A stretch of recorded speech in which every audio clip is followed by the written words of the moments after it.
৩৫ বছরের অধরা রেকর্ড ভাঙল বাংলাদেশ। অস্ট্রেলিয়ার মাটিতে গড়ল নতুন ইতিহাস।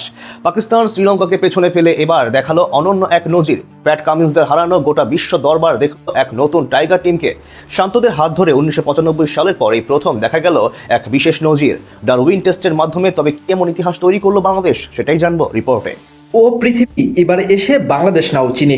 ও পৃথিবী, তোমায় জানাই স্বাগতম এই দিনে। টেকনাফ থেকে তেতুলিয়া, ঢাকা থেকে মেলবোর্ন, মিরপুর থেকে ডারউইন, গোটা দুনিয়ার বুকে আজ একটি শব্দ বাংলাদেশ। বাংলাদেশ ক্রিকেট মানচিত্রে বাংলাদেশ এগিয়ে যায়, অবাক হয়ে তাকিয়ে রয় সকলে। বল হাতে হাসান মাহমুদ, মেহেদী মিরাজরা ভেলকি দেখান, ব্যাট উঁচিয়ে তানজিদ তামিম দেখান নিজের সামর্থ্য।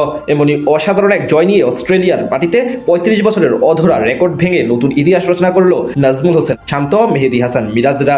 ১৯৯৫ সালের পর এই প্রথম ভারত বাদে অন্য কোনো দেশ হিসেবে নতুন এক মাইলফলক স্পর্শ করলো বাংলাদেশ দল। ডারউইনে ম্যাচ শুরুর আগে সবাই ভেবেছিল মাত্র ২ দিনে ম্যাচ শেষ হয়ে যাবে। প্যাট কামিন্স, মিচেল স্টার্কদের বিপক্ষে মাথা তুলে দাঁড়াতেই পারবে না শান্তরা। আরো কতভাবে যে বাংলাদেশকে ছোট করা হয়েছে তা আর বলার অপেক্ষা রাখে না। তবে হ্যাঁ, এই ম্যাচ ৫ দিন পর্যন্ত গড়ায়নি। চতুর্থ দিন শেষ হলো, কিন্তু সেটা বাংলাদেশ নয়, বরং অস্ট্রেলিয়ার জন্য। বাংলাদেশ অস্ট্রেলিয়াকে 4 দিনই ম্যাচ হারিয়ে দিয়েছে। এখনো বিশ্বাস হচ্ছে না, তাই না? কিন্তু বিশ্বাস করতে হবে। হ্যাঁ, বিশ্বাস করুন, বাংলাদেশ অস্ট্রেলিয়ার মাঠে গিয়ে তাদের সেরা একাদশের বিপক্ষে জিতে ফেলেছে, তাও টেস্ট ফরম্যাটে। ২০০০ সালে টেস্ট স্ট্যাটাস পাওয়ার পর এই অজিরা সবচেয়ে সমালোচনা করেছিল বাংলাদেশকে নিয়ে। আজ তাদেরই হারিয়ে ২৬ বছরের ইতিহাস সেরা জয়ের সামিল হলো শান্ত বাহিনী। এতেই এখন নতুন এক অধরা রেকর্ড ভাঙলো টিম টাইগার্স। ১৯৯৫ সালের পর থেকে অস্ট্রেলিয়ার মাটিতে তাদের বিপক্ষে ভারত বাদে আর কোনো দ্বিতীয় এশিয়ার টিম টেস্ট জিততে পারেনি। এর মাঝে শ্রীলঙ্কা এবং পাকিস্তান একাধিকবার সফর করলেও টেস্টে মিচেল স্টার্কদের বিপক্ষে জয় পায়নি। এর আগে ২০০৩ সালে বাংলাদেশও সফর করে জয় শূন্য হয়ে দেশে ফিরেছে।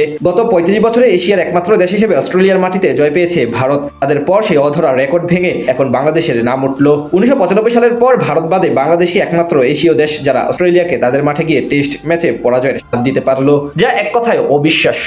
এদিকে ২০১৭ সালের পর আবার অস্ট্রেলিয়ার বিপক্ষে টেস্ট ম্যাচ জিতলো বাংলাদেশ। এতে নিজেদের মাঠে এবং তাদের মাঠে উভয় দিক থেকে জয় পাওয়ার নজির গড়ল মুশফিকুর রহিমরা। এই ম্যাচে টস জিতে টাইগারদের বিপক্ষে আগে ব্যাট করার সিদ্ধান্ত নেন স্বাগতিক অধিনায়ক প্যাট কামিন্স। তবে পেসার হাসান মাহমুদের নৈপুণ্যে শুরু থেকে চাপে থাকে তারা। স্টিভেন স্মিথের অর্ধশতকে ১৯৮ রানে অল আউট হয় অস্ট্রেলিয়া। জবাবে নিজেদের প্রথম ইনিংসে তানজিদ তামিমের সেঞ্চুরিতে ৪২৬ রান করে বাংলাদেশ। এরপর নিজেদের দ্বিতীয় ইনিংসে কেবল ২৮৪ রানে অল আউট হলে টাইগারদের লক্ষ্য দাঁড়ায় ৫৭ রানের, যেটি মাত্র ১ উইকেট হারিয়ে সহজে টপকে যান সাদমান ইসলাম এবং মুমিনুল হকরা।